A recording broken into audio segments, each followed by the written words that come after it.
Hello and welcome to Cinema Wellman. I'm your host David, and we have Hannah in the studio with us today as we hold Cinema Wellman's first ever book club of sorts. Hannah and I have been doing a book club this year, and we have been reading novels by the great Agatha Christie. So far, we have read The Murder of Roger Ackroyd, Murder at the Vicarage, she's big on murder, Five Little Pigs, and most recently, And Then There Were None.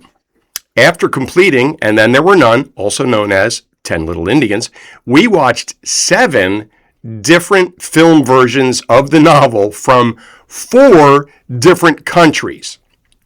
If you haven't read the source material yet, you've had since 1939, so we're not sure what you're waiting for. But if you haven't read it and you don't want to spoil it, then shut your TV off right now. This episode's not for you. Bye. Bye. We're going to be spoiling anything and everything about the novel and all of the movie versions, all of which revolve around 10 strangers being summoned to a secluded place by U.N. Owen, a person none of them are familiar with. The guests are then murdered one by this unknown U.N. Owen, unknown person. In Dame Agatha's source material, all 10 characters are dead at the end of the book. And the killer was the judge, Judge Wargrave, who faked his own death at number 6. Do you have my book's there, right? Yeah. Can I have my white card, my bookmark? Because I had to keep track of the who's dying and who's dying when. And the judge, I always had, we're watching these and I'm going, the judge is next. Here's our guy. He's got this one's next. All right. So not all of them decided to stay loyal to the source material's very bleak conclusion. As a matter of fact, only 2 of the 7 films kept the ending of the novel. We will be discussing the film adaptations in chronological order. I'll give you the usual Cinema Wellman rundown for each film before Hannah and I share some of our observations with you. This project set a Cinema Wellman record since I screened 4 consecutive movies with the exact same title. No numbers, no after-title taglines, no sequels, the same exact title, 4 in a row, never happened before. New things are always happening here at Cinema Wellman. Let's begin Cinema Wellman's book club, and then there were 7, with a movie that was released 6 years after the novel was published. It's And Then There Were None, and they're not all titled that. Actually, the first one and the last one, and then the rest of them are 10 Little Indians, aren't they? All right, so And Then There Were None, 1945. This is a United States production. Approved is the rating, 97 minutes, IMDb 7.3, and directed by Renee Clare.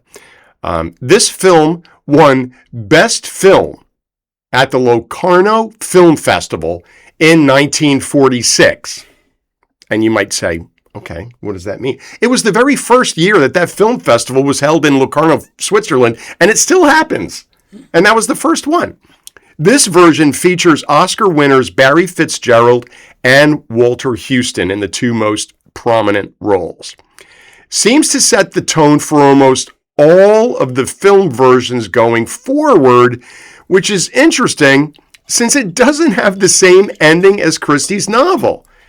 We were talking about how it seemed like film versions 2 through 7 were based more on film version number 1 than they were on the original novel. They watched the movie to do They the watched book the report. movie and then the cliff notes. Right. What do you got about the first one there, Hannah? 1945. The 45 version. We've got, there was a very dramatic binocular shot. Oh, yeah, good Through cinematography. a pair of binoculars. Yep. It was nice. It was a nice touch. And then it was when Emily Brent's character gets killed with the syringe. Everybody passes around the syringe. Everybody touches it. Here, it might be a murder weapon. Here. You touch you touch the syringe. You better touch the... Has everyone touched it? Has everybody had their turn to touch the syringe? And then it's going to be a murder weapon. It was bizarre. That's what I had for 1945. Very good. Next up, from 1959, also the United States, This one is called 10 Little Indians. This is not rated. It was a television movie. It's 60 minutes. It's only an hour. IMDb says 6.2, directed by Paul Bogart. So this was a live television recording captured on film. So it had a very different look to it. And it was also the shortest of the 7 versions we screened by far. And it was very much like a play. And there's one other that had that vibe for me. But this one, didn't I tell you that this reminded me of my TV production Camera 1 and class Camera 3 at Boston University? You set everything up and it was like, okay, here we go. And there we go. Dissolve, cut, whatever. It was really cool. There is not one of the 10 Little Indians, but Mr. Narracott is a character. And he's the boatman. And I was so distracted by this guy. I have to look up his name. He was loving the sandwich. He was bringing them across. People were getting sick and everything, and he's like gnawing on this big ass sandwich. Basically sending people to their death and just having. But he didn't know that. He didn't. He was just having lunch. All right, 10 Little Indians from 1965. Wait, I need to talk sorry. about. That's right. But I need to talk about the haircuts. They were distracting. Oh, I have a photo that I'm gonna have you edit into this. Yeah, you had for the viewers watching on YouTube. You had 2 characters. They just had the exact same. It was too close. Like half bald, half haircut, and it was like impossible to take them seriously. It was distracting. It detracted from my watching experience. And truthfully, and something like that can affect your experience. It's true. Something that small, and I sometimes. We watched a non-Agatha Christie. What about last night when we watched that B movie and we were like, wait, is that the woman from? No, she looks just like that other woman. We all 3 of us, Dakota's here, and we're like, what? Wait, is that the woman? And then we just, it is. Oh, or is it? And then we're talking about the wrong thing. That Did you have anything else for that one? No, just the distracting JP. Wow, because they were bad. Yeah, they were so bad. 10 Little Indians, the UK. George Pollock directed, and this is also a TV movie, 91 minutes, IMDb 6.6. And with this one, this is the first one that doesn't take place on an island. Mm-hmm. They switch it, the scene switches to the Alps. Mm-hmm. The Swiss Alps, I think, as far as snowing. There was a gondola death, which was pretty Oh, so we have sweet. the... Mrs. Rogers died that way. Yeah. And in this particular version, she was nasty. Isn't that Ariel Tramway? I think it just might be Ariel Tramway. She was really nasty, so her death was gruesome, but it was deserved. She was terrible. We'll get to that later. Yeah, I did not like how they portrayed that. And the general was killed while holding a cat. I was really pro-animal. There were some animals that were featured in these films, but it was odd that he was holding holding the cat as he died. Damn. How did he? Oh, he got hit in the head. Stabbed? Didn't he? Or was he? In that one version, he was. We were like, what, they stabbed him. Yeah, they did stab him in one of them. Right, because I think the hit in the head, shot in the head. I got shot in the head, hit in the head. I got bee sting, axe to the head. All right, so here we go. Poisoned. Here we go. No, this is good. Poisoned. Marston's first poisoned. Mrs. Rogers, questionable suicide in the book. Right. Dead in her bed. MacArthur, hit in the head. Mr. Rogers, axe to the head. Emily Brent, bee sting, which was the hypo. Judge Wargrave with the asterisk, because he did it. He did it. Shot in the head. They did the old makeup thing. Bloor, head crushed by clock, and they did a good job switching that up. Yes. Dr. Armstrong drowned, or when it takes place later in a different venue, does something else. And then we'll talk about Lombard and Vera later because they're really important. It's true. All right, so we ready for 1974? This is an Italian production that was done in English. I mean, it's an Italian film, The original title is in Italian, and yet it was all English. I don't know. Rated PG, 98 minutes, IMDb 5.7, directed by Peter Collison. And with this one, the scene switches to, of all places, the Iranian desert. And we were like, okay, what do you got for us? And it's just as isolated. It's just right. It checks all the boxes. The cast, Hannah wasn't aware of this, but they're showing the cast, and I'm like, oh my goodness. Not one, but two Bond villains are in this. Gert Frobe, who played Auric Goldfinger in Goldfinger, and Adolfo Celi who played Largo in Thunderball. Both of them are in this, along with Inspector Dreyfus, Herbert Lom, Inspector Dreyfus from the Peter Sellers Pink Panther movies. So there are three heavy hitters in this one that I was just like, right over Hannah's head. I was just like, this is in my weird little wheelhouse that I live in. Director Peter Collison at several points sets up the camera with a wide shot, just holds it there as people move about and act. And I love these lingering shots. And one of my criticisms about new movies is the frantic editing. I sometimes think it's just used to hide mistakes and distract us from a subpar production. And stuff like, and especially with the fighting in movies, with the editing, with the fights, I don't know who's hitting who. Whatever. I'll wait till you're done hitting each other, and then I'll watch again. What do you got from this Italian version, Hannah? Let's see. There was a slap on the ass that happened while you had gone into the kitchen or something, and I audibly gasped, and you were like, "What was that? What made you have that reaction?" We will get into this with my general icks about the movie, but Vera and Lombard have no romantic connection in the source material. That is not even covered even a little bit, and yet they give it to every set of characters. And that really pisses me off, and we'll talk about that later. However, they were kissing with their eyes open, and that was weird to me. And then there was also a comment from some of the gentlemen who said, "Oh, we're awake. We have insomnia," but they weren't in their pajamas. They were in full suits. Yeah. So they were claiming that they had insomnia and they couldn't sleep, but you weren't sleeping. You were in a suit. Yeah, and the other thing about these old movies that I tend to watch and love all the time is that people dressed. They dressed. They were at home. They were dudes wearing ties. Yes. And is someone coming over? Nope. You're just sitting in case someone comes over. I got my jacket on even. Yeah. And then, the relaxing thing was, let me take off my suit jacket and put on my smoking jacket. Another jacket. I'm going to keep the tie, and I might keep the vest even. They're probably wearing shoes, which is that's another thing for me. Yeah. If you come to Wellman, take your shoes off. Enjoy the bare feet, the socked feet. Please. Just don't wear shoes. I don't know. No. All right. So what do you got for this one?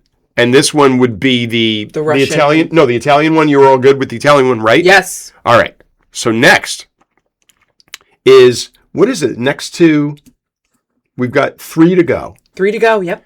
So here's 10 Little Indians, 1987, Soviet Union, not rated, 137 minutes, which is the longest feature film. The only thing longer was the miniseries that was 2 or 3 episodes, depending on where you look. IMDb gave it a 7.7, which is nice, directed by Stanislav Gorvukian, which I apologize, Stanislav. Stunning costume design and music. We had a major problem with it. Or without this, it would have been our favorite adaptation. Hands down. It's the first of these movies that followed the source material so everyone dies. So Hannah and I were on board. Like, as it was going on, we had the feeling they might do it. Mm-hmm. They might do it. And we're like visiting University of Vermont with you, UVM. It's yours to lose. And they lost it. Oh, yeah. So I know. We were really rooting for this adaptation. It was really, really well done. Like, literally, they had their fits on. Like, the costuming was insane. Even, like, the walking stick, like, was just like, it was gorgeous. And there was, like, flashbacks, which it was the first one to have flashbacks. That flashback at the beach of Vera at the beach. Yeah. Wearing the flashbacks were in black and white. Yeah. And she's wearing this sun hat and this striped gown cinched at the waist because her bathing suit's underneath. And she is reading. She's on the beach because she's ignoring Cyril, the kid who's going to die. And the kid, he's going to drown. She's going to let die. Swim to the rock, Cyril. Swim to the rock, It's Cyril. why she's kind of like a part of this whole thing. But yeah, it was incredible, and it was really true to source material, like including the dialogue, but it had, trigger warning, a sexual assault for, I mean, there's never any reason, but it wasn't even remotely in the book. It wasn't even implied. Like I said, like Vera and Lombard, they do not even touch each other in that way. And ever. And yet the film versions seem to be taking it to the next level. One, they only hold hands. And it's only suggested that they even like each other. Yeah. And one, they kiss. And one, it was like that forced kiss that I hate in movies. It's like, I will kiss you now. Don't kiss me. And then, of course, the woman goes, okay, kiss me, which is awful. It's terrible. It doesn't work that way. It's true. And I always hated that. But this was a sexual assault. It was really we were looking at each other going, what are they doing? I was like, wait, they're not gonna... Wait. Why are they doing this? Yeah, it was. So for that reason, I'm out. They almost had... It was literally like, wow, this is the best one. It is. I love what they're doing. It was really good. It looked so good. And they literally just... Nope. And if you snip that one scene, it was. Oh my God. It was the best one. So infuriating. 1989. 1989, which was Taylor the worst Swift. one. Oh. Not Taylor Swift, but... No. This was the worst one. United States production, PG, 100 minutes. Too long. IMDb 4.7. Generous. Directed by Alan Birkinshaw. The scene switches to a safari. Now, the safari somehow is equipped with tents that are able to be locked up and secured. Now, my tent knowledge is zero, but can you lift up a flap of the tent and go under it? You can. I'm pretty sure, yeah. And one of the stars of this is Frank Stallone. Not Sylvester Stallone. His brother Frank. Yeah. And I'm going to tell you, 3 acting classes. I'm as good an actor as Frank Stallone. And you never hear me say anything like patting myself on the back. It really wouldn't take 3. It wouldn't take very much. 3 acting classes. I'm as good as. Maybe not better. What do you got for this one? The bar is in absolute hell for being better than Frank Stallone at acting. This was like cuckoo for Cocoa Puffs. I did like they buried the bodies. And all the other ones, they carried the bodies to And what did rooms. I say?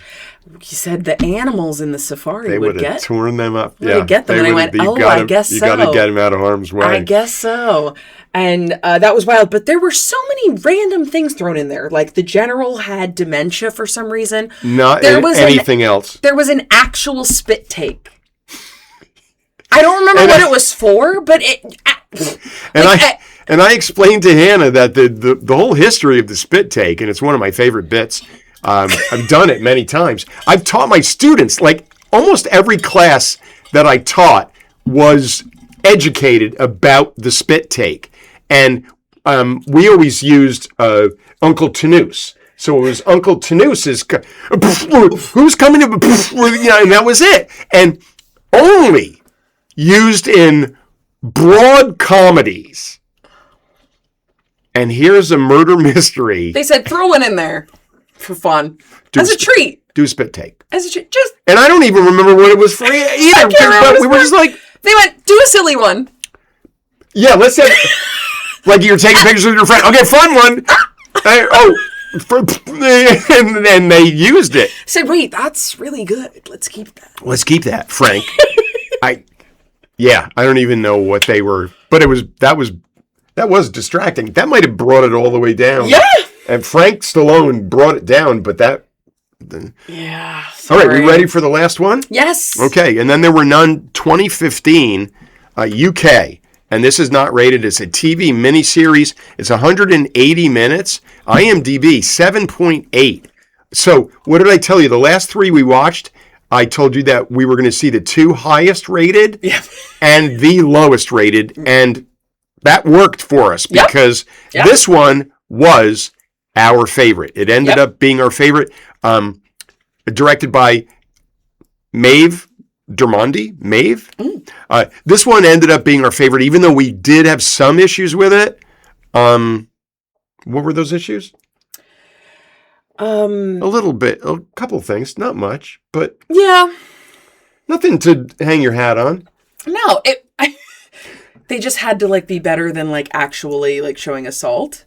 That was their competition, right? But so. Can you tell everybody how it ends in the book? So Vera, who is tormented by letting a child in her care drown or allowing him to just and neglect. And didn't she? Because she's in love with... If this child dies, her boyfriend inherits everything. Inherits lots of money. Oh my gosh, the little boy wanted to swim to the rock. Let's let him swim to the rock. So she's tormented. Yeah. And she is the one at the end, the judge, in the versions where everyone dies, the judge says that he's critically ill and he drinks poison. Mm-hmm. So he's killing himself. And he's basically saying to Vera, good luck with this. Go ahead, save yourself because you're going to be the only one left on an island with 9 corpses.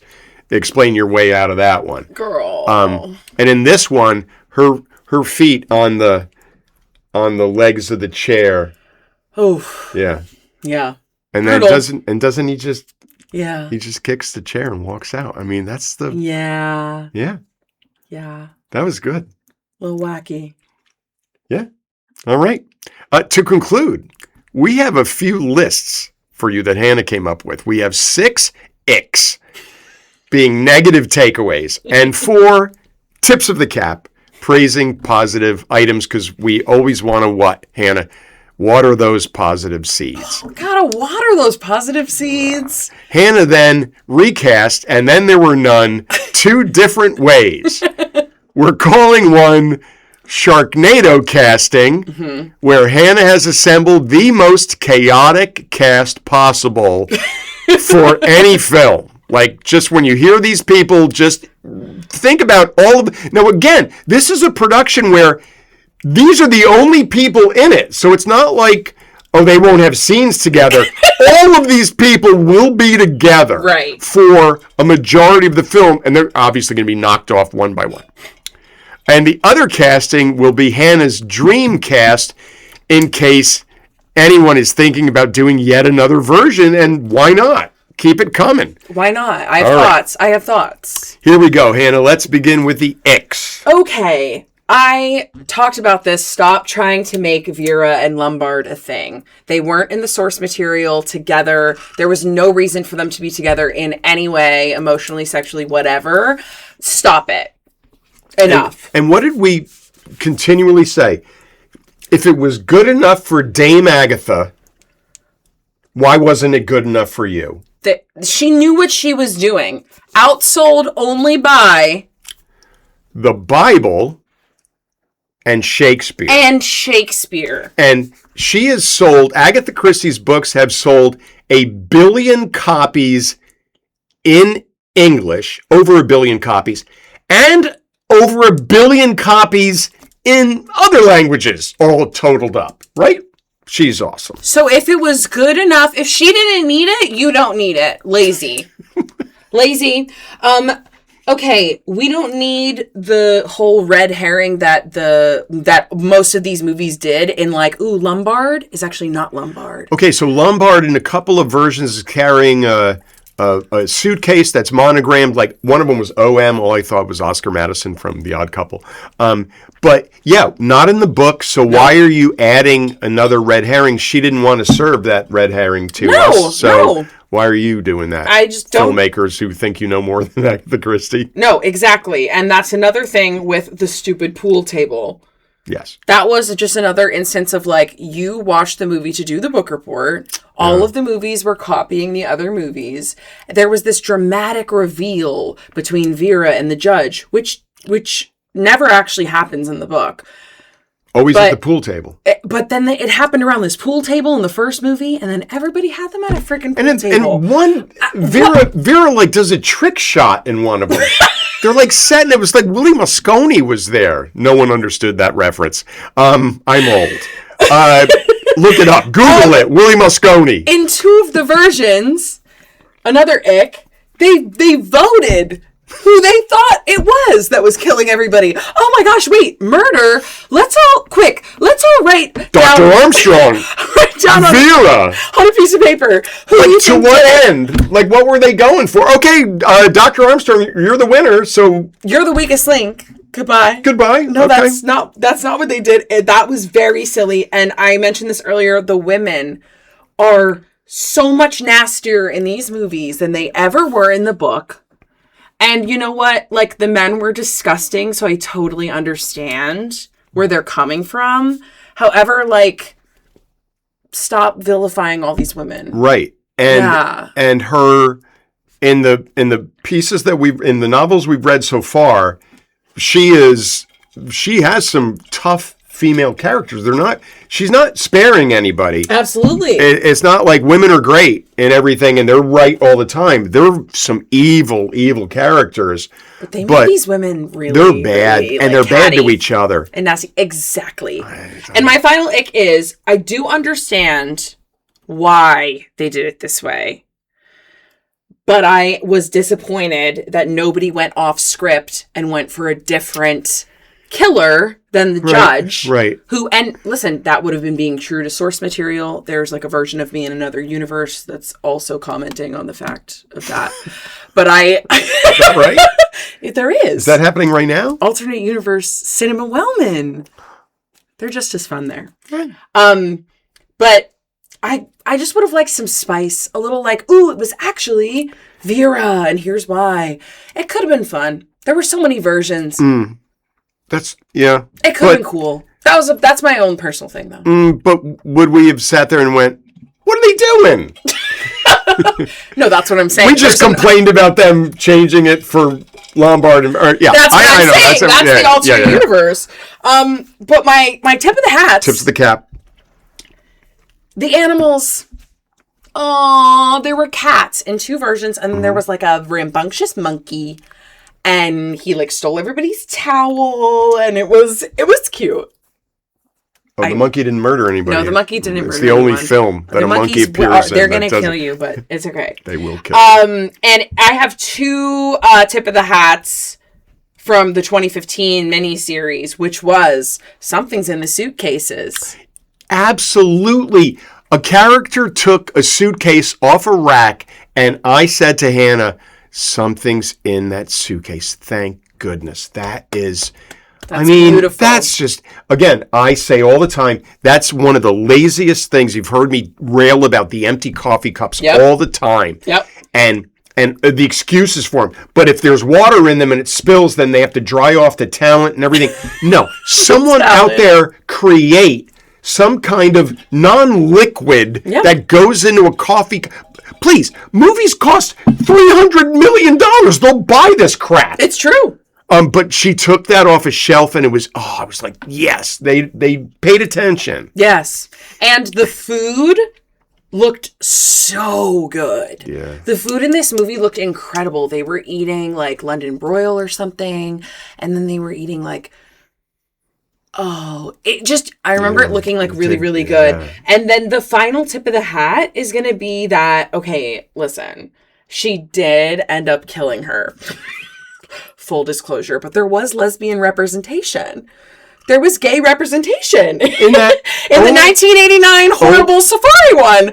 That's true. She said, she wasn't my employee, she was my lover. And I was like, oh, girl, okay. Like, Hannah did a spit take when she said that. You did.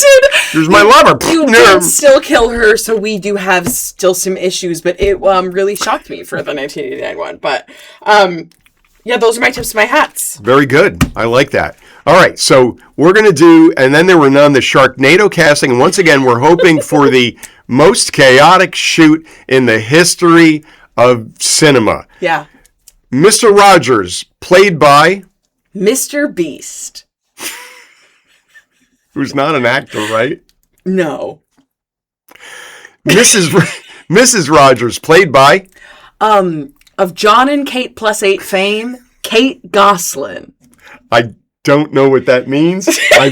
I've heard of that, but Vera, played by... Friend of Cinema Wellman, Tara Reid. Oh, Tara! And that's nice because there's a little Sharknado connection with that. I like that. Emily Brent, played by... RuPaul in drag. Brilliant. That's because... He would have a blast. Because Emily was like taking people to task in these movies. And yeah, I like that. It would be beautiful. Wargrave. Whatever guy from Duck Dynasty they've got. Who's not in jail? Right. Or dead? Yeah. Whichever available Duck Dynasty member. Come on down. Lombard. Philip Lombard. Tom Cruise. Okay. He's in a new movie where he needed like prosthetics and makeup to make him look 1 year older than he is. Blore. Jake Gyllenhaal. I love that. General MacArthur. The corpse of Mitch McConnell. Hey now! The alleged. Marston, who's an asshole. Logan Paul. Who's an asshole, right? I've heard. Okay. There you go. And Dr. Armstrong? Gary Busey. Who's in Sharknado? He's Tara Reid's father. It's Sharknado casting. It is. All right. And we will finish with Hannah's And Then There Were None Dreamcast that she has titled And Then There Were Nil. And these will all be new to me except for one that I guessed blindly. And Hannah cracked up and went, yes. Yes. All right. So I'm very excited to hear about this. So here we go. Mr. Rogers.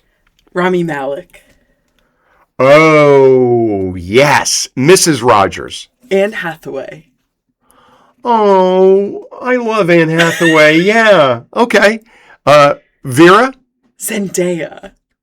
Is that right? Yes. Okay. All right. Emily? Helena Bonham Carter.